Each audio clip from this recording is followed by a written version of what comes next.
Hello guys, வணக்கம். This is ஆண்டு Ceylan. இன்னைக்கு நம்ம என்ன பார்க்க போகிறோம் அப்படின்னா ஃபின்எஃப்டியோட ஒரு பெஸ்ட்டான ஸ்ட்ராட்டஜி தான் பார்க்க போகிறோம். இந்த வீடியோவை ஸ்கிப் பண்ணாமல் முழுமையாக பாருங்கள். எஜுகேஷன் பர்பஸ்க்காக என்னுடைய டெலகிராம் குரூப், வாட்ஸ்அப் குரூப்பில் இணையணும் விருப்பம் உள்ளவங்க டிஸ்கிரிப்ஷன் பாக்ஸில் லிங்க் கொடுத்துருக்கேன். அந்த லிங்க்கை பயன்பெற்று கொள்ளலாம். இப்போ நம்ம வீடியோக்குள்ளே போகலாம். ஸோ எக்ஸ்பைரி டே அப்படின்னு எடுத்துக்கும் போது ஆப்ஷனில் நீங்கள் பை பண்ணிங்க அப்படின்னா மேஜராக ஃபெயிலியர் வரும். சரியாக நீங்கள் ஸ்கேல்பிங் மட்டும் பண்ணிங்க அப்படின்னா ஒரு சின்ன ப்ராஃபிட் எடுத்துகிட்டு வெளியில் வந்துடலாம்.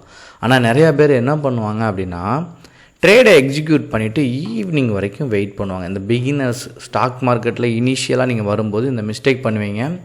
ரீசெண்டாக லாஸ்ட் வீக் கூட எனக்கு ஒருத்தர் மொபைலில் தொடர்பு கொண்டு எனக்கு ஒரு 2-3 ஸ்க்ரீன்ஷாட் ஷேர் பண்ணியிருந்தார்.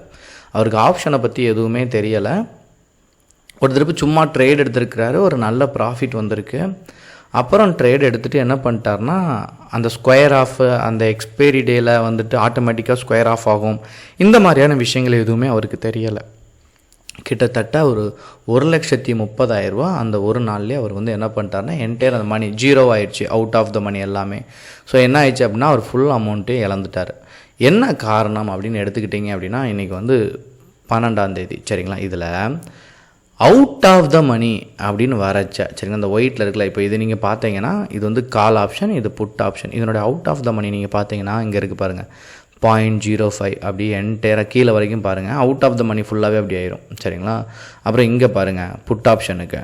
ஸோ எல்லாமே 0.05க்கு போயிடுச்சு இந்த லைன் ஃபுல்லாகவே சரிங்களா.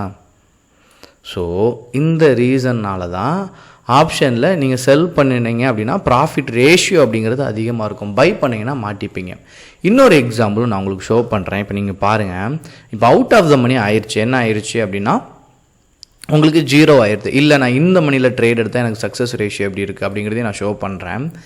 இன்றைக்கி மார்க்கெட்டை பொறுத்த மட்டும் நான் ஃபின்எஃப்டியில் நான் ட்ரேட் எடுக்கிறேன் அப்படின்னா நான் மார்க்கெட்டை என்டையராக ப்ரிடிக்ட் பண்ணுறது தான் என்னுடைய மேஜரான வேலை சரிங்களா. இப்போ நான் என்ன பண்ணுறேன் அப்படின்னா ஆப்ஷனை நீங்கள் ரைட் ஆஃப் பண்ணும்போது என்ன பெனிஃபிட் இருக்குது அப்படிங்கிறதையும் நான் இதில் ஷோ பண்ணுறேன். ஃபர்ஸ்ட் மார்க்கெட் மேலே போகுது சரிங்களா. அப்படி நீங்கள் கணிச்சிட்டிங்க. இன்றைக்கி ஃபின்எஃப்டி மேலே போகும். நீங்கள் கணிச்சிட்டு என்ன பண்ணுறீங்க, இதில் ஒரு 100 பாயிண்ட் கீழே போயிருங்க சரிங்களா. 20,800ன்னு எடுத்துப்போம். 20,897 இருக்குது. கொஞ்சம் கீழே போயிட்டு 20,800 அப்படிங்கிற மாதிரி ஒரு ரவுண்டு ஃபிகரில் நம்ம எடுப்போம். ஸோ நான் ரெண்டுமே எடுத்திருக்கேன். நான் ரெண்டுமே இந்த மணி தான் எடுத்திருக்கேன். அதாவது என்ன பண்ணுறேன் அப்படின்னா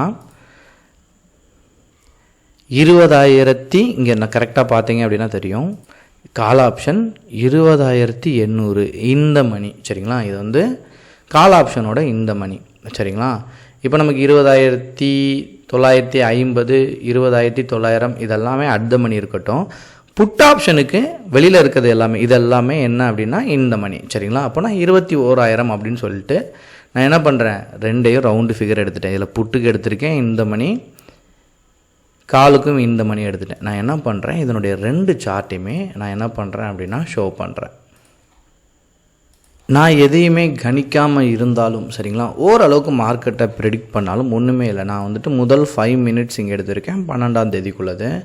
ஸோ நான் காலையிலே என்ன பண்ணிட்டேன்னா செல் பண்ணிட்டேன். 184க்கு நான் என்ன பண்ணிட்டேன், செல் பண்ணிட்டேன் அப்படின்னா இங்கே 102 வரைக்கும் போயிருக்கு. கிட்டத்தட்ட 82 பாயிண்ட் 80 பாயிண்ட் அப்படின்னு சொல்லி ரவுண்டு ஃபிகராக எடுத்துப்போம். எனக்கு புட் ஆப்ஷனில் ப்ராஃபிட் சரிங்களா. அதே மாதிரி கால் ஆப்ஷனை நான் ஷோ பண்ணேன் அப்படின்னா ஒன்றுமே இல்லை. அந்த இடத்துலையே தான் இன்றைக்கி நான் முதல் 5 மினிட்ஸ் கேண்டலோட நான் செல் பண்ணியிருந்தேன் அப்படின்னா பெரிய மாற்றம் ஒன்றும் இல்லை. நான் மார்க் பண்ணியிருக்கேன் 97 ஒரு 10 பைசா தான் வித்தியாசம் இருக்குது. ஸோ நான் செல் பண்ண இடத்துலே தான் இருக்குது. 80 பாயிண்ட் எனக்கு என்ன வந்திருக்கு அப்படின்னா ப்ராஃபிட் வந்திருக்கு. ஆனால் மேஜராக நீங்கள் கொஞ்சம் ப்ரெடிக்ட் பண்ணிட்டீங்க அப்படின்னா ரெண்டுலேயுமே சக்ஸஸ் வரும். இப்போ நீங்கள் ரெண்டையுமே எக்ஸிக்யூட் பண்ண வேண்டாம். ஹெட்ஜிங்க்கு நீங்கள் இப்படி டைரெக்டாக போக வேணாம். ஃபர்ஸ்ட் நீங்கள் என்ன பண்ணுங்கள் அப்படின்னா ரெண்டுலேயும் ப்ராஃபிட் அப்படிங்கிறது கன்ஃபார்ம், நமக்கு லாஸ் வரப்போகிறது இல்லை அப்படிங்கிறது தெரிஞ்சிருச்சு அப்படின்னா இதுவுமே ப்ரெடிக்ஷன் தான். மார்க்கெட் கிராஷ் ஆகிடுச்சுன்னா பிரச்சனை இருக்குது. ஸோ ஆப்ஷன் பையிங்கில் நல்லா ப்ராக்டிஸ் பண்ணிட்டு நீங்கள் ஆப்ஷன் செல்லிங் வாங்க. ஒரே ஒரு விஷயம், இன்றைக்கி மார்க்கெட் மேலே போகும் அப்படிங்கிறது மட்டும் உங்களுக்கு சரியாக தெரிஞ்சிருச்சு அப்படின்னா ஒன்றுமே இல்லை, புட் ஆப்ஷனை செல் பண்ணுங்கள்.